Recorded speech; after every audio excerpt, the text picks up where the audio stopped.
Okay.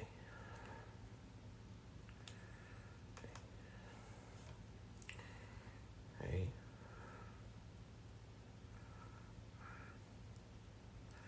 See what happens with Jordan. Goes in there. Lola was able to stop her holding on to the ropes. But she couldn't block a release arm drag attempt by Jordan. So she got hit with the drop kick by Jordan. Hooks the legs to kick out by Lola.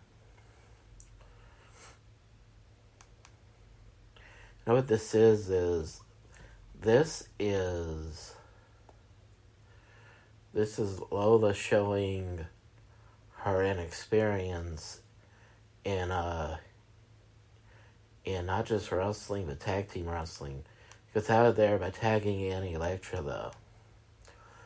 Short arm clothesline to Jordan by Elektra. Follows that up with an elbow, hooks the leg to kick out.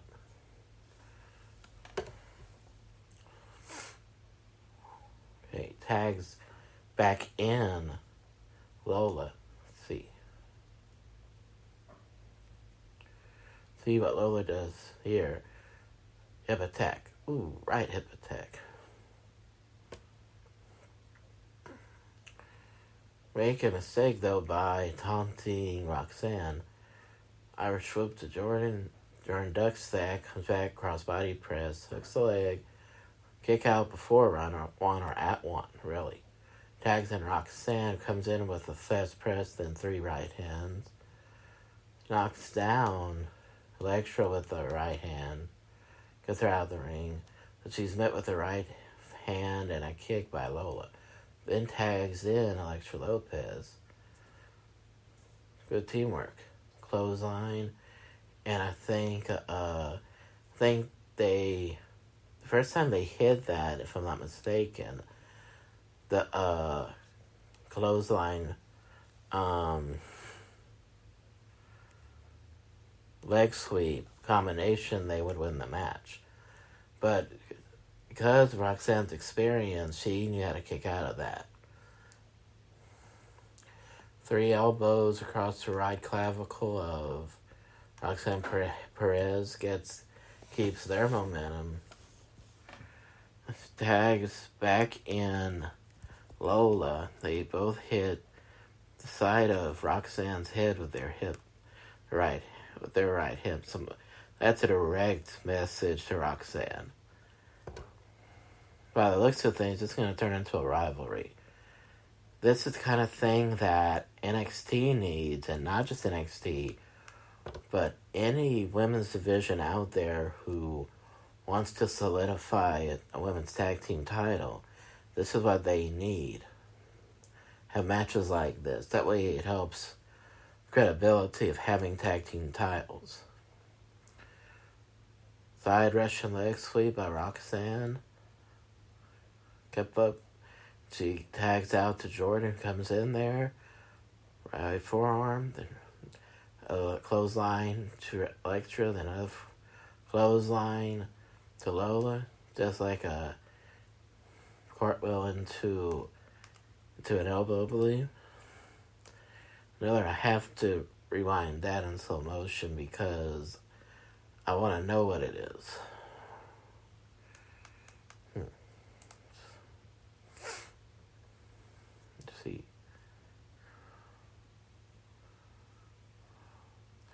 It was a left clothesline, by the way, that knocked down Lola. It was a cartwheel. Let's see what else it was. Oh. Into a left elbow. Okay. Was a good sequence. Kick into the gut. Playmaker. Saved by Elektra Lopez at 1.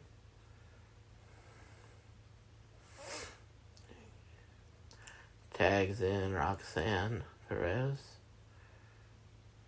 Grabs Lola by the left leg to keep her from making the tag. Ooh.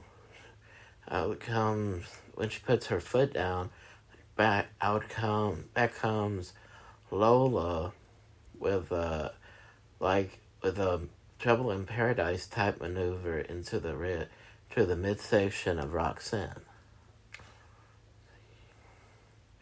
Now, what they're gonna go for, by the way, they just got knocked into each other from a dropkick by Roxanne. What they were going for looked like a neck breaker, back front spine buster combination. Let's see. Goes for that code break. Wow. Code red by Roxanne Perez. Tags in Jordan to it. After she does that suicide dive onto Lola, let's see Jordan does. Jumps over. Jumps in. To a leg moonsault from the bottom to the top. Next leg. 2, 3. They win the match.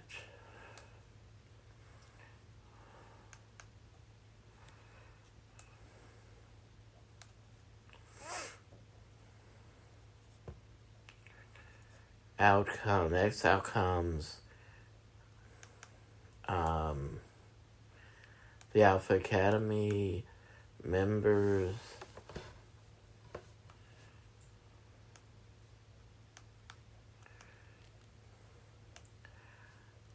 Chad Gable and Otis. Let's see.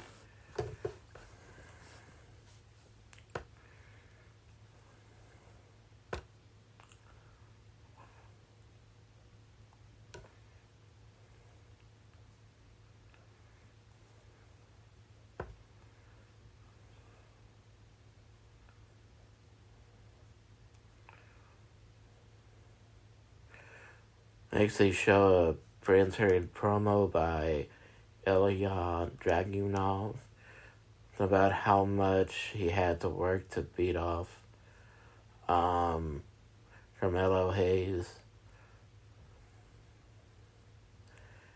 As a matter of fact, he ended off by talking about how he couldn't look back fondly about the after effects, but he did talk about what he plans on doing.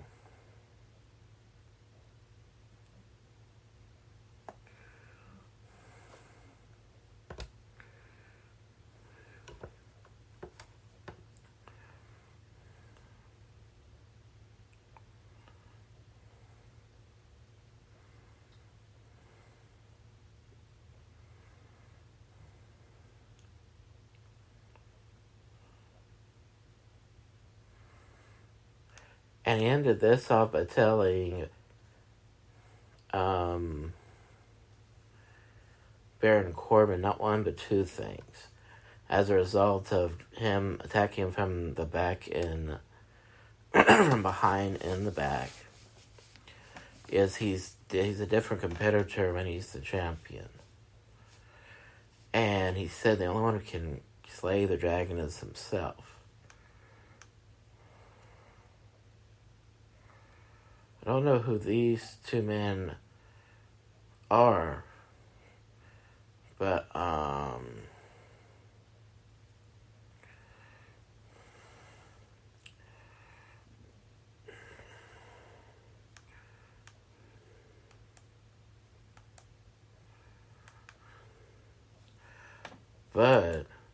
they're around each other a lot.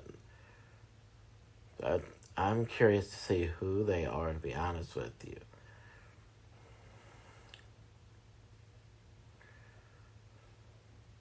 Otis is against Drew Gulak here. I'm not surprised that Drew Gulak is there because he's not good. He's one of the best they have. I'm surprised he's still there because after a while, it seems, I could be wrong about this, but it seems that after some people are there for a while, they lose hope in pushing them. That's why I'm surprised he's still there.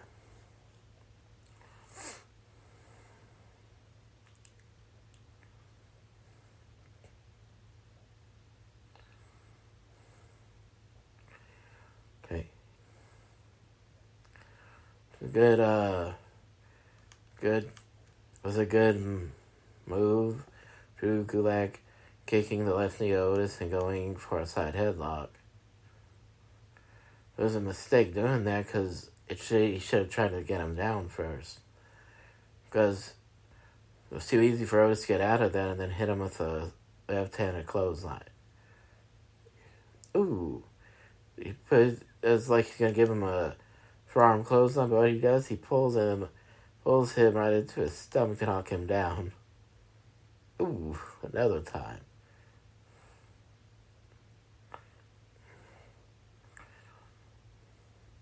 Then he runs right in and he rams his left shoulder into the gut of Drew Gulak into the corner. In the corner, excuse me. Okay, well, he goes for an Irish whip now. Gets it. Ooh. He runs right in between the top and middle turnbuckle, and he hits to the side post and he falls to the side of the ring. Now this side post has more of a traditional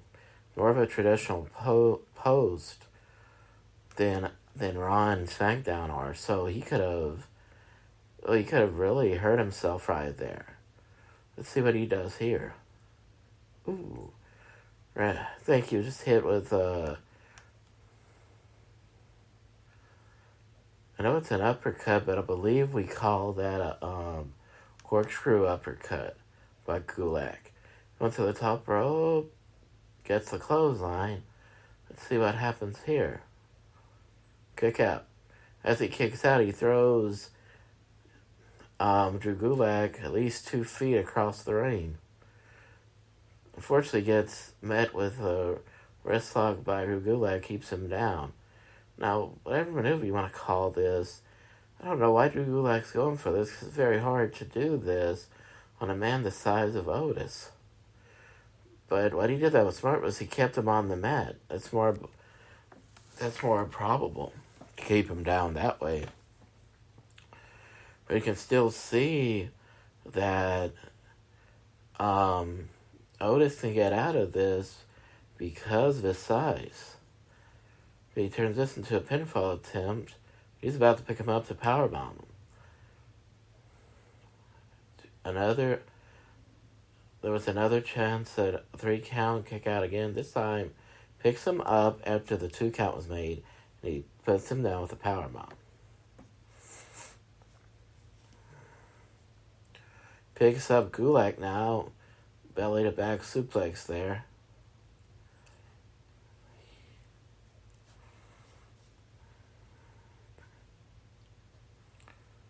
Ooh.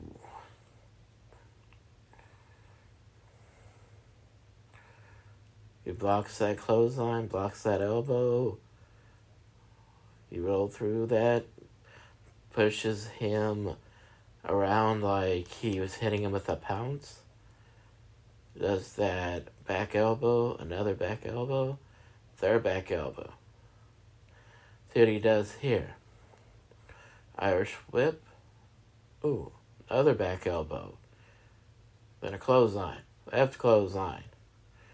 Looks like he's going for that caterpillar maneuver. See what he does here.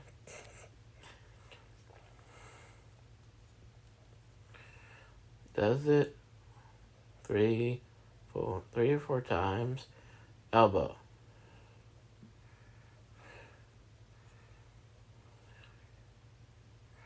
Picks him up. Power bomb. 1, 2, 3.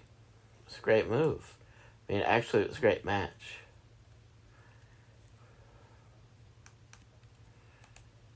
They were promoting something that happened on my grandma's birthday, November 17th. Let's see. Okay, the main event coming up next, which is the Iron Survivor Challenge qualifying match for the men's side, is Tyler Bate versus Dijak. I do remember Dijak won that match. Yeah, I think the last